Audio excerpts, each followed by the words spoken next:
What's happening? Derick, these last couple games, 3 games, then you get 3 sacks now. Didn't have any last season.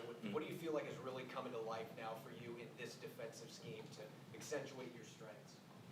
Yeah, I think the big part of it is just knowing what I had to attack going into the offseason and really honing in on that, being able to develop my pass rush and take it to that next level. Having a year under my belt, knowing what to expect, knowing how things are going to flow, having guys that trust in me like Uchenna Boye, and then obviously, like you said, the scheme that Coach Mike has put in place for us on the defensive side of the ball, I think allows the entire defense, but specifically the outside back, to be really, really effective game in and game out. How big of an emphasis, Derick, was starting fast from the coaching staff on down this week? Oh, man, that's emphasis. I mean, that's a big emphasis every single week. I think every single day we go out to practice, the biggest thing is to start fast and, continue to play on and then close it out at the end. So I think that showed really, really well today, just being able to go out, start fast, playing through our keys, and we knew that we were going to attack the edges and the alley, so being able to play confident, not let the eye candy bother you, and go out and play physical, and I think, we accomplished that really well.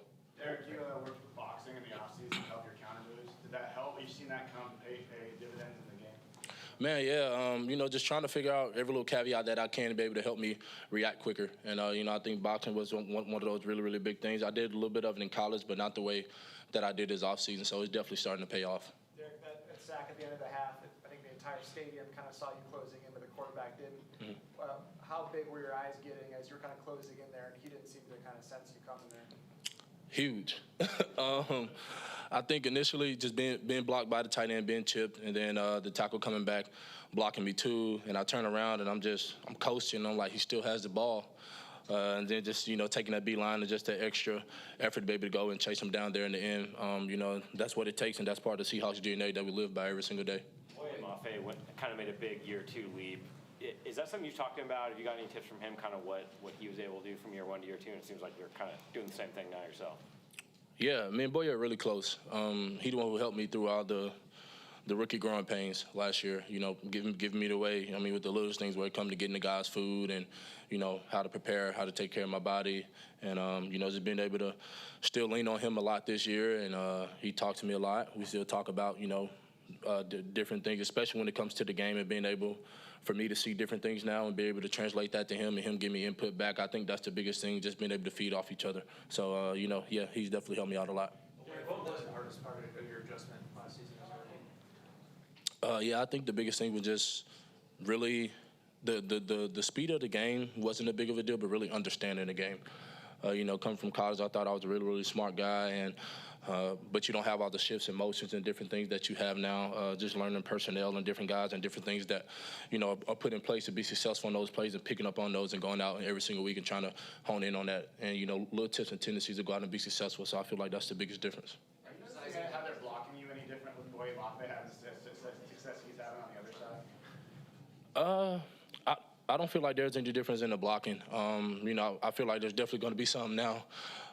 Just going out and having a solid game like the way I did. So being able to, expecting, chippers and 6-man protection, 7-man protection with the front that we have in general. So I don't think there was anything before, but I feel like now there's going to be change that teams are going to have to make across the league with the defensive front that we have. You mentioned the physical improvements, been talking about the mental aspect of the game. But where do you feel like your confidence is at right now compared to last year? How much has this coaching staff helped really boost that confidence in terms of being able to pick up on tendencies from tackles and the mental aspect of the game in general? I think it's night and day. Last year, I would say I was watching film more than studying film. And then coming into this year on April 8th, first day we got back, coaches, I believe in you. You're going to have a really, really good year. Just continue to work, continue to put your head down, continue to prep.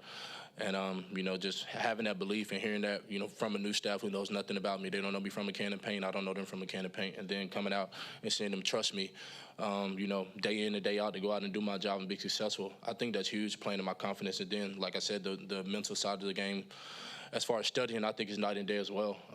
Being able to look at different things and see things that I think is going to help me have a successful, and then those conversations across the front with the guys like Boye and Jay Reed and different things like that as we go through the game.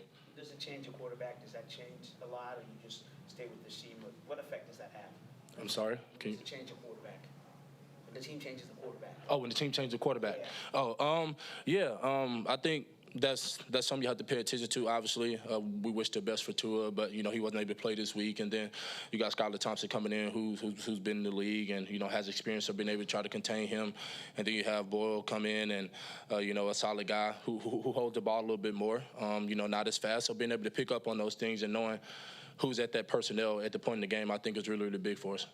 You guys were 3-0. You had 6 sacks, 12 hits today, and you've done it all without Uchenna. How good do you feel like your pass rush can be when he gets back? I think he'd be great. One thing I can say about him, that guy still comes to work every single day and does everything he can to help the defense be successful off the field.